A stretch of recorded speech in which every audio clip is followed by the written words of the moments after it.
Welcome to Next to Madison, a podcast to help you live your best life. Welcome back to another episode of Next to Madison. I am your host, Madison Malloy, and on this episode, we are sitting down with heiress of Perillo Tours, along with now author and entrepreneur, Linda Perillo. She is here to tell us all about her book and her journey from going from silver spoon to flat out broke, what it's taught her, the life lessons that have been instilled in her, and what this book can teach you about the importance of inner validation and not outer validation. You are not going to want to miss this episode. We will be right back after this brief break with our amazing guest on Next to Madison.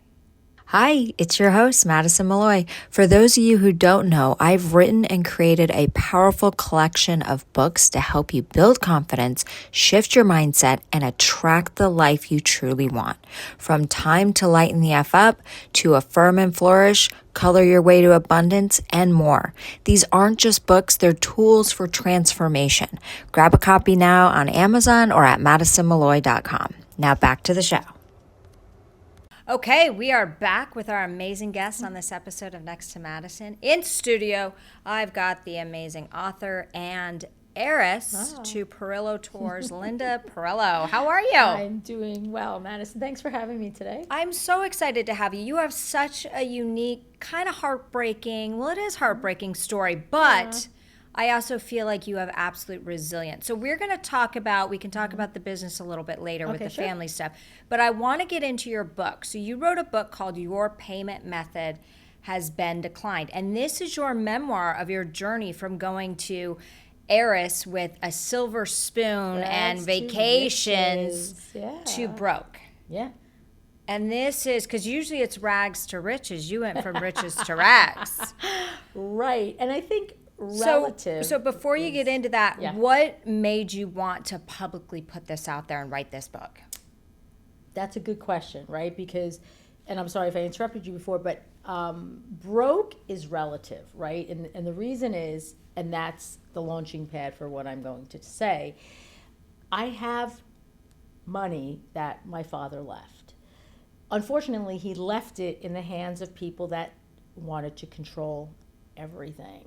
And it's a little bit of like Britney Spears, right? You get into this situation where no matter what you do, no matter what you need, no matter what my kids needed, gotta ask daddy if you can have it. And then everyone decides whether you can have it and how much of it you can have. And pretty much that was the catalyst for the book, because when my father died, he was a very generous man, very generous, an amazingly hard worker, business ethic, like just crystal, beautiful, meticulous, and a giver to his family. So that this happened, we went in reverse, right? So why did I write it? Because everyone had me pegged. Everyone had a preconceived notion of Linda. You understand where I'm going? Yep, right? I do. Okay. Like you said, silver spoon, grew up, I didn't need anything. I didn't want for anything. I had wonderful parents, a wonderful family life, Catholic, Italian upbringing. Yeah. Went to good schools, went to Catholic schools my whole life, right? And then I think everyone looks at that. I was like a clothes horse, and I love to dress, and I'm a girly girl. And I don't have to tell you, you're beautiful, right? You walk into a room, right? And everyone goes, oh, like, what's she wearing? You know, where'd she get those shoes? Yeah. What did she do? And you set up this profile of yourself, and nobody really taps into who you are as a person. Yeah. And that's what did me in. And that's why I said, you know what? We're going to talk about what really went down here. Yeah. And you're not going to judge me anymore. I love that. And I'm going to validate myself. Yeah, right? and also it's kind of like when you put that out there, you have got no shame, you've got no secrets. You can't. And now it's like, what are you going to say? It's all in there. It's all in there. And what a therapeutic gift to yourself, too. My goodness. The catharsis, And I have to admit, a lot of therapy. Okay. We all need therapy. Yeah. And anybody out there that says they don't need it, you need it. I mean, those are the people that really. Yeah. And the therapy got me through the darkest time. I mean, I've had no money. I've had no pennies. I couldn't go food shopping. Nobody cared. And I had 8 children to take care of at the time. And I mean, just the most horrendously dark stories. Not trying to sell the book. There are just so many. They're in here because I was like, yeah, this is what happened. This is exactly I what think happened. more people are going to fall in love with you because authenticity is such a great characteristic to have, and that's who you are. But there was an article I read that was in People magazine that before you were kind of cut off financially and had and basically went broke, you were giving a lot of money to people so you would make them happy. It was like you would validate yourself to them. Yes. By doing that. And so how did those relationships get impacted? Interesting question, right? Some of them still exist because people loved me for me, right? Well, and now you know who they really are. Now, can I tell you, I learned that you weed out your garden, and some of it is, Madison, so heartbreaking. People that you thought, like I could cry now, that were going to be there ironclad to the freaking end. See ya. You got into trouble? See ya. We don't want, like, and I'm like, you know, you owe people money and they're mad or they're this. And then there are the people that are like, we love you because we know who you are without this issue. And when the issue dissipates and it's gone, you're going to go back to being Linda, the real Linda, because Linda has a heart bigger than this city. Yeah. And we're in New York City, and this city has a big heartbeat, right? Yeah. And my heartbeat's bigger than that. And when I can't give, and I couldn't give to my kids, and I couldn't give to people, oh my God, I hate not giving. I hate it. It's horrible. But Some now, people are misers. But now you're able to give to yourself, which is important because you got to put your mask on first before you can help others. Well, you're right. You've learned that probably the very hard way. The hardest way, Madison, is to have to, you know, you're worried about your kids. And in the middle of it, like I went through a divorce and the finances and then like, you know, moving on and saving yourself. Yeah. And having to, you know, I want to cry when I think about it because the grief of a divorce is the grief of death. And I did it with 8 children. And, you know, I lost my mother young. Yeah. You read about that in there. I lost my father pretty young. And I lost my brother, my middle brother. I lost him too. He was in his 50s. So I had known the grief of death within a family, right? Yeah. The divorce was just as bad, if not worse, because now I had to heal myself, put myself back together, and get my kids. And you're like, oh my God, what do I can do? What do I do?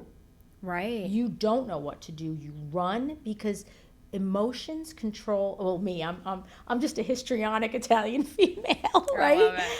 They control everything. Yes. And especially when you're a mom, and I took my parenting so seriously. Yeah.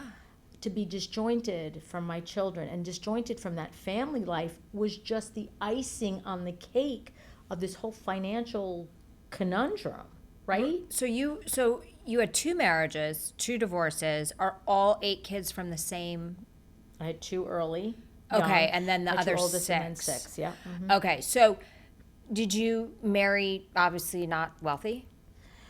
No, not wealthy, but I wasn't looking for, you know, I had a very good example of marriage. My parents were married for about 45 years when my mom passed away, right? Yeah. My father was devastated, and we had a very good, solid, like I said, family, you know, background. So that's how I felt it should be. Yeah. And I think, looking back when you're young, you make some mistakes because you're insecure or for whatever your reason. And I never looked, believe it or not, I never looked at money as the reason to marry somebody. First of all, I was okay, right? Yeah, right. Right. My father was like, you're okay. And when I had my oldest son, Devin, and I got pregnant, I was working in the business. He said to me, "You are never to come back to work until you are done raising your children, as many children as you have." And he said to me, "I will facilitate you staying home." And he made me that promise. It was so important to him that I was a mother and that my children had me every day. Okay. And which I think for a man is really pretty amazing to recognize. He always said to me, a mother is the heartbeat of the family. He says a man can bring home money and he can provide. And he did. He was a wonderful provider. He says, but the woman at home was the glue to everything. And I'm going to make you laugh because, like I'm scrolling through Facebook and I'm laughing. There was some reel I saw yesterday on marriage in 1955 and the direction that they gave women. And oh my gosh, I've seen those. Did you ever? Yeah. You are to not speak until you're spoken to. If he wants to go out to dinner without you, let him go. It's amazing, isn't it? Oh my God. But the thing is, like your dad was in that older generation, so it was more of a traditional family, Very right? much so. Then we got into the feminist movement, which that's a whole different topic, but went way too extreme. Not me. And then all of a sudden it was like, you can't be a mom, and then you had all the inflation going up and people couldn't afford to live on one salary. But then, so there's a whole thing, and now you're seeing a rise in the trad wife coming back. Absolutely, is what they're calling trad wife. I just learned this jargon. I'm Yeah. gonna say jargon. I'm 58. Jargon. Trad wife just made it into the dictionary. Yes, it did. I know. Along with, that ugly word. What is it with the D? I can't stand it. Dick. No. Oh. No, I think that's been in there, and it should remain in there, don't you think? Exactly, right? Wait, there was some other stupid word that I can't. Oh, skibbity. Can't stand skibbity. I can't. Made it into the damn dictionary. It is crazy. I feel like we're just making up words My as we go. kids can talk to me, and I would have no idea what they're saying. Yeah. Nothing. I go, bruh, and they're like, Mom, enough. Just enough. Yeah. Like, was that what I'm supposed to say, bruh? Yeah, like, come on. Come on. So, okay, so you were the trad wife. You were obviously, sounds like you have a great relationship with your children. So I do. You were a great mom. So your dad was right. You were right. You made the right decision. Yeah. So was it after your parents passed that the money just came to a screeching halt? Well, let's say, because my father left us very well off. But what are we talking very well off? Are we talking very hundreds nice. And hundreds of millions No, of dollars? no. I wouldn't go there, Okay. but very well off that it could have accumulated if it was invested properly. Absolutely. And that's what we're kind of finding out, as the years go by. It was, and I hate to think it was done on purpose, but there's no other way. So what happened after that is there was a leash. And, made it very hard for me to raise my kids. And it got to a point where I was like, please, you've got to help me. You've got to help me. And they were like, see ya. You're on your own. You get a distribution and you better deal with the distribution. So are you an only child? No. No, because I knew you had a brother pass away. How many other kids? 3. And are they all in a similar situation? No. So my brother runs the business. Perillo Tours, okay. Yep, and that's it. And he's fine. And my sister's older than I am, and they're not, because we all have 3 separate lives. I am the youngest, and there's 12 years between myself and Stephen, would be the youngest sibling before I came along. And I think our lives are very different. We're 3 different people. I love them. But no, I went on to have 8 kids. And as we know, even in traditional United States of America, every day, kids are expensive, right? So that's why a lot of people stopped having them. Yes, but I was not going to go. I loved being a mom. I love being a mom. But kids need money. They need clothes. They need shelter. They need groceries. I mean, it got to a point where, I mean, I'm remarried now, and my husband's extremely, extremely generous and very generous to my children.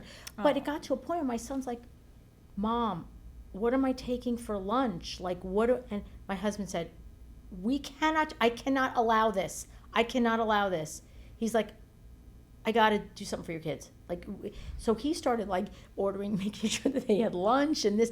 I was like piecing things together. He's like, you are better than this. You cannot do this. Where's the father with the child support? Well, the whole thing is that the way it ended up is, it was because I have a trust, right? So yes. The trust looks like there's a ton of money in there that's accessible. Okay. So that's how it's divided up. I mean, we're very good friends, and he's very good to his children. He's a great dad. Yeah. We parent very beautifully together, and we're friends.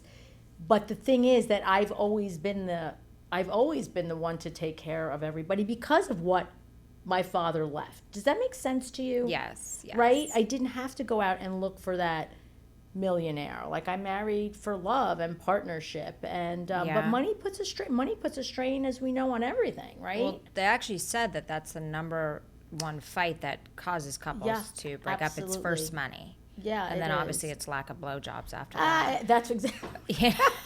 I love that. Don't tell my husband. You're like, wait Don't a second. tell her. You might be on your knees tonight. Just kidding. Sorry, they warned you I was a comedian, right? Okay, so what was the biggest lesson that you learned when all of a sudden the cash flow kind of shut off? Like about yourself, about people. Myself. Like, what was it? That must have been such a moment. People, I think a lot of lessons. A lot of lessons. One is, I think that a lot of things out there matter. And I hate to say it because it almost sounds trite and cliche, right? Mm-hmm. Money doesn't solve everything, but we do need it.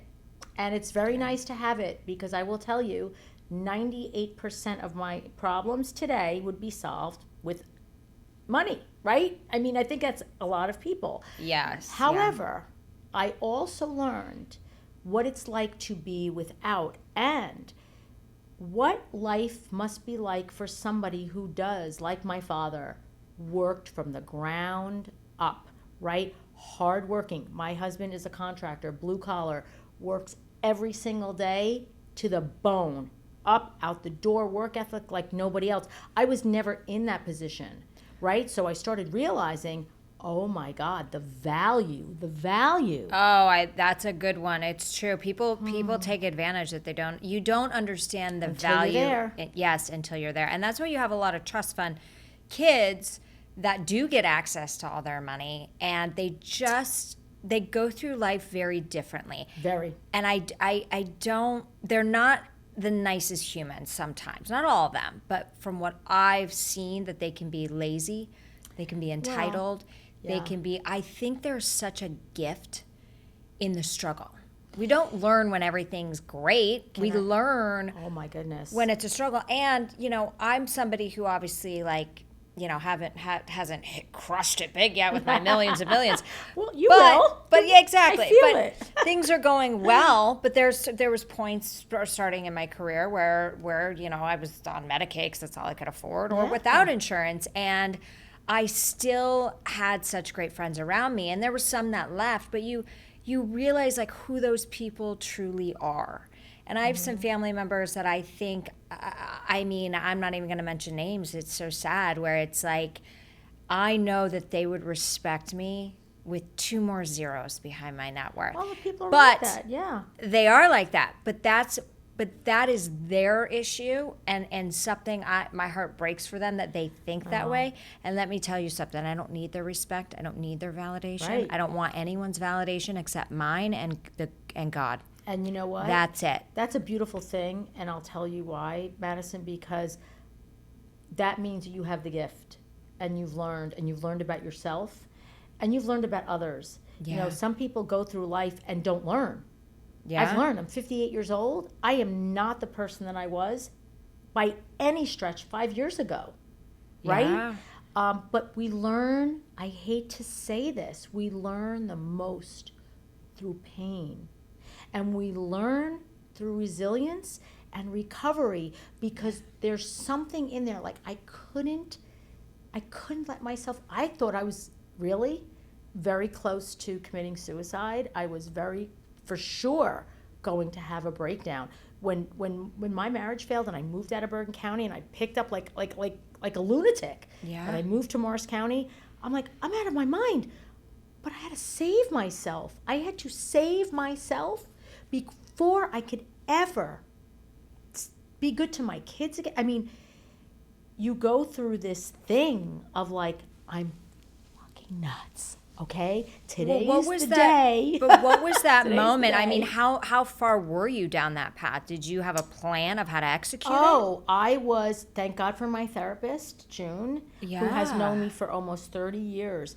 I have to say, I have never taken any medication for anything. And I have diagnosed depression and anxiety. My grandmother had it. So this exacerbated that, right? Can you imagine? Your self-esteem is like somebody pissed on you. Well, your whole identity got shifted, oh my right? God. I mean, you went through a serious Zero. identity crisis. Worth zero. I felt like I was worth nothing to my So, kids. do you nothing. feel that your validation subconsciously always came from the amount of money you had and what you could give? You know, that's a great question, because Well, I suffered from this. So okay. It's so you know, I think you hit a nerve, because I've been through this with therapy. And the answer to that question is for sure. Yeah. Yes. Right? It defines you. How much, I was just talking to June about this today. How much you can give somebody. How much can you donate? What can you buy? What dinner can you pay for? And I felt like I was always, oh my God, my heart is racing. I felt like I was always responsible. Yeah. Does that make sense to you? Well, that's where all your validation has come from. So are you now on the other side of that through therapy, where you say, no, my validation does not come from the amount of money in my bank account? That is correct. It comes from who I am. It's a balance. And I said, as a matter of fact, I said to June this morning, I'm like, you know, the amazing thing is that I am proud of Linda. Oh, And I'm proud that I made it through, and that I can tell somebody, can I curse here? Yeah, of course you can. I can tell somebody, fuck off. Well, it's Right? it's freeing. It's got to be so Oh, freeing to God. say, and you put it all in there. You said, okay, you want us to have any rumors or hearsay? Well, it's all in the book. I put it all out. I tell there. everybody, And go I read the love- book. You want to know? Go read the book. So I feel like you just set yourself free. You were like a little caterpillar through life, and You're now you're a right. beautiful butterfly. Oh, thank you. You know, and you've gone through. But it is such a gift. But that's why people, and I try to remind myself, because we always go through ups and downs. That's Yeah. part of life, and you have to go through the downs, because you wouldn't know what true joy and happiness is without feeling the alternative. You really hit that on the head. So it's like it's hard to be in the pain. You know, it's hard, but I always tell people, and I remind myself, the pain is a gift. It is the a gift. struggle is a gift. It's a gift. You get to grow and learn about yourself and realize where you've accomplished certain things and gotten over it, and areas you still need to work on. Well, I've learned, I think the biggest gift is the gift of empathy.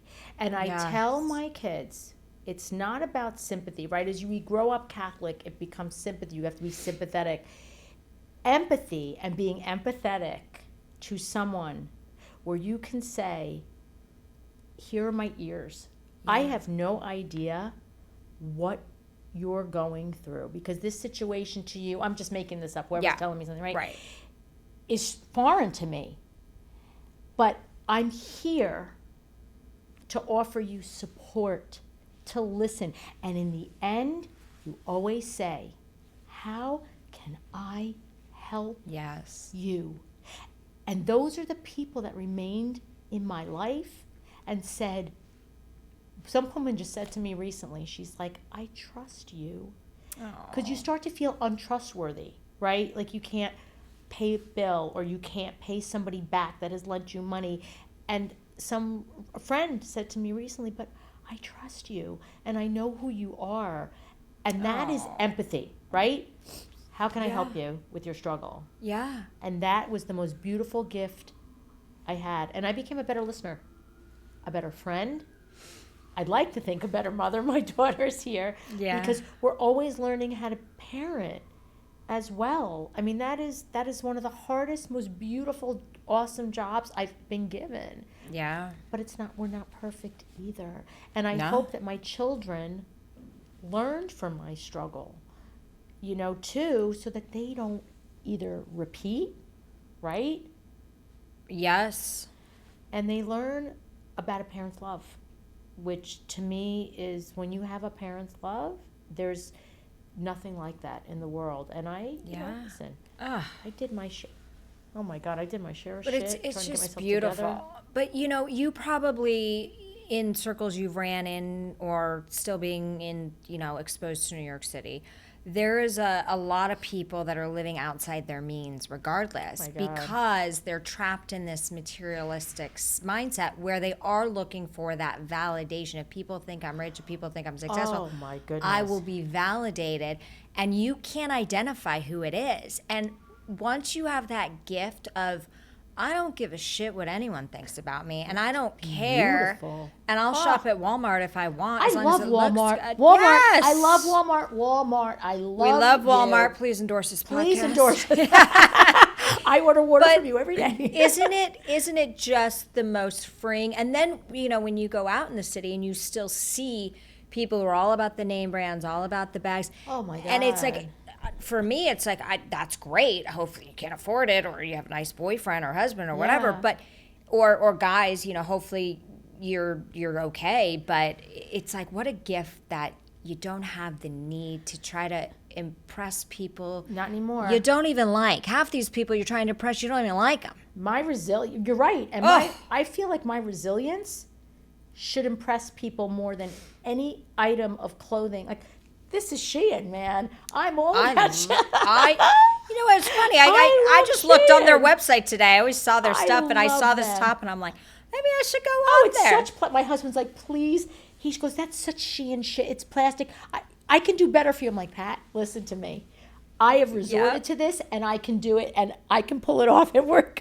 I love it. Yeah, you would never know. You could have said it was from Saks. You would have It's how you fooled pull me. it together. And I've always liked clothes and stuff. But the point is, you can do it. Like, you can do it, and it's very hard. I think in the end, it was about, I'm a grandmother now, and in being a good Congrats. thank on you. that. And what a being gift. going back to being a good mom. Yeah. And not being in crisis mode and respecting money. And does this make sense to you? absolutely. And Oh, learning. 100%.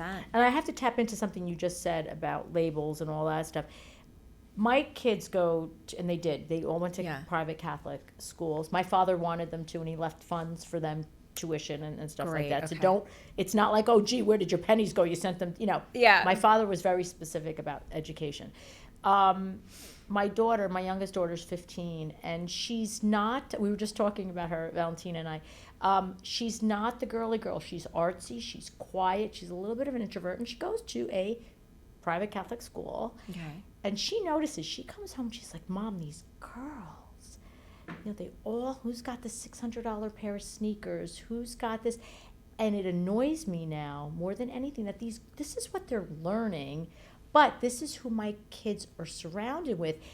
And to be able to be that butterfly that you mentioned, right? Yeah. And say, I'm flipping you the bird because I don't care about your freaking sneakers. Yeah, exactly. And your kids are that way too. Like now they're understanding. They've and had they're to seeing learn. That. Good. They really had to learn, and they're very, very respectful about, Mom, I need money for this, or I need to spend money. Very cautious and respectful, and that makes me very happy. Absolutely. So now, I've worked in the mindset field, and really, there's how much do you believe in the law of attraction and the frequencies of energetic flow and particularly money flow? Oh, my God. Do you do work? Do you do some work in that space? 1,000%, because, again, I was talking to June today. She's my therapist, and I love her. We were talking about how when you're not focused financially and you've got this burden and this anxiety, everything else gets fucked up. right? I was trying Yeah. to work today on some things, and all you're thinking about is the money, and all you're thinking about is how this bill is going to be paid, and your distribution's arriving in 3 days, and you don't have any money. It's freaking sorry. Well, it's the freaking scarcity. insane. It's the scarcity versus the abundant. So I was blessed enough to be able to learn from the almighty Bob Proctor, who Yeah. was, Oh, we're talking about was one of the greats. But yes, energy is just, and I want everyone to know this. Like it is a tool. It's a form of energy. Yes. And I love the example he gave where he said, the way people treat money is the relationship they're going to have with it. If you looked at your language around money and you treated your brother or your friends like that, they don't want to be anywhere near you. You're too hard to get. There's never enough of you. Blah, blah, blah. Right. Everything's worse. You don't grow on trees. And then, so it's like, change that frequency. So that's why it's like, yeah, live below your means.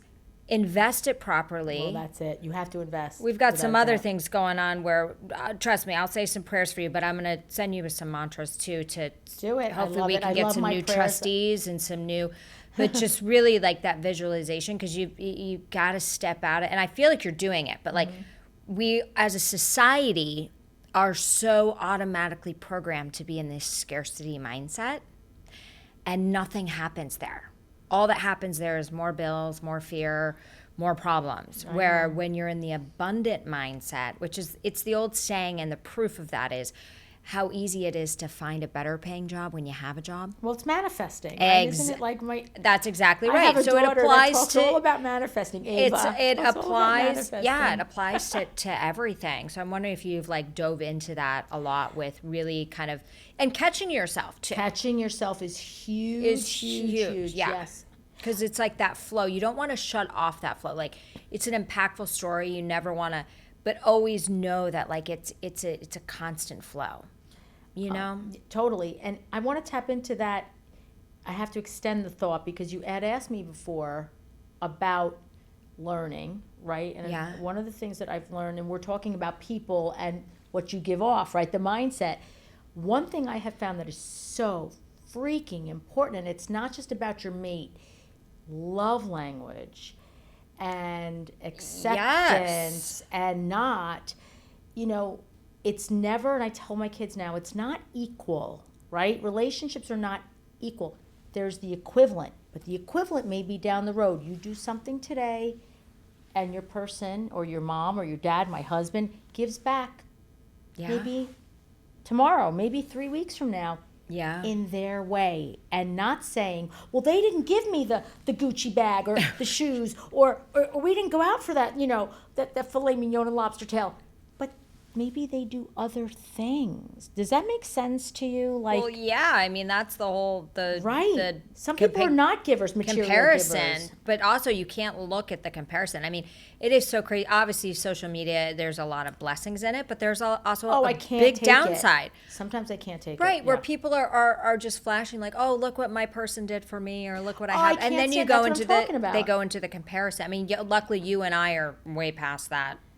Oh my Mindset God. wise, we're like, what? I don't even think about it.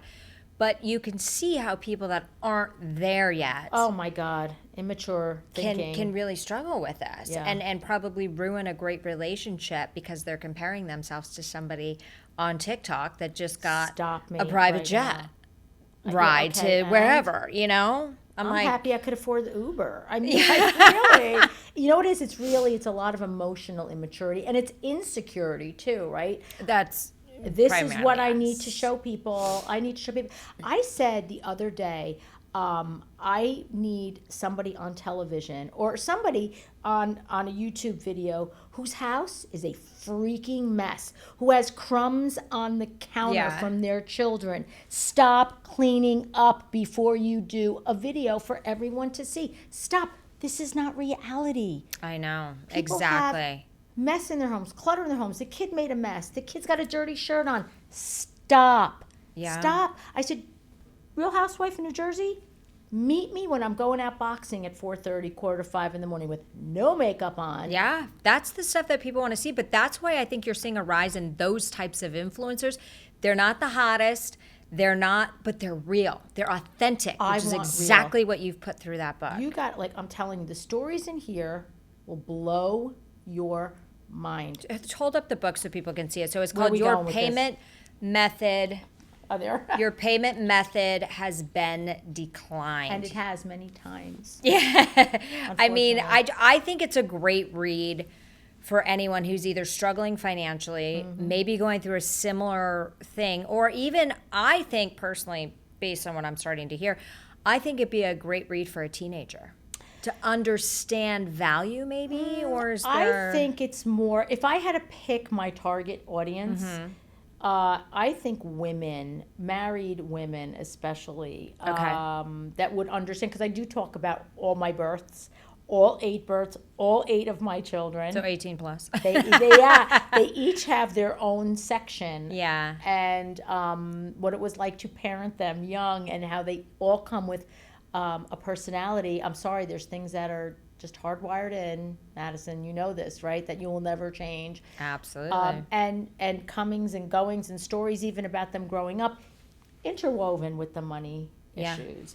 And you know, because we've had some great stories. The greatest gift I had was motherhood. Which is something you can't buy. No, you cannot buy that. And that is the greatest gifts really on this planet are things you can't buy. For sure. Right? Your family, your health. Yeah. You know, those are just the biggest things. So how much, well, first I want to ask you this.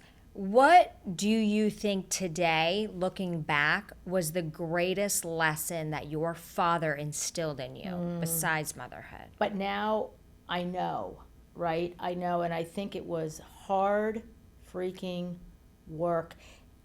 And this, for sure, and Babe Ruth said it, you can never give up. You get punched, you get down. I call it like the Mike Tyson, like when they come over and the eye is freaking bulging out of his head, and they're, you know, the water, and he's like, I'm going, and he gets back in that freaking ring, the boxer, Paul Simon, or, you know, Simon and Garfunkel, the boxer, and he thinks he's gone, but he gets back and he fights. You will never win if you defeat yourself. And if you allow yourself to be defeated, there's no chance. And that's the thing. There's always, my father taught me, a plan B. There's always an alternative. This road came to an end. It's a freaking detour to something else. Yes. I'm an amazing troubleshooter. I troubleshoot all day. I pray to St. Faustina. I love her. Okay, I love it. And I troubleshoot. This didn't work. All right, we're going to figure it out. Because if you just lay there and freaking die, guess what? What's going to happen? You will die. Nothing will happen. Not You even will die. physically. Yeah. Mentally. Fucked is the worst thing in the world. Which is why I don't believe in retirement. There you go. I don't know if I could ever not be doing anything. Yeah, too. it's like humans are intended to have a purpose and to grow and thrive, you know, every day. How often do you think, because one thing that you didn't touch on this podcast, but I read it, you lost your parents to cancer, but you also had cancer. I did. So that was your first kind of real grip with like, oh shit, I could die. You just pegged the thought that I had. And I remember Valentina was a year old, and I actually, can I tell you, it was her dad, because he's a physician. He was with me in the ER, and I had gone in there for some abdominal pain, and it went away. And he said to the ER doctor that was about to release me, check her for kidney stones. Well, I didn't have a kidney stone, or 1 or 2 or 3. I had a massive tumor on my kidney. Ugh. I was lucky. It was encapsulated. I was 36, and I'm like, I'm fucked. Yeah. I'm fucked. My husband at the time, Al, he was crying in the ER. I'm like, Al, you're not supposed to cry. You're not supposed to cry. And he told me, we had Valentina, she was a year, and he's like, all I kept thinking about was, what am I going to do? If she loses her mother, I mean, this is horrendous.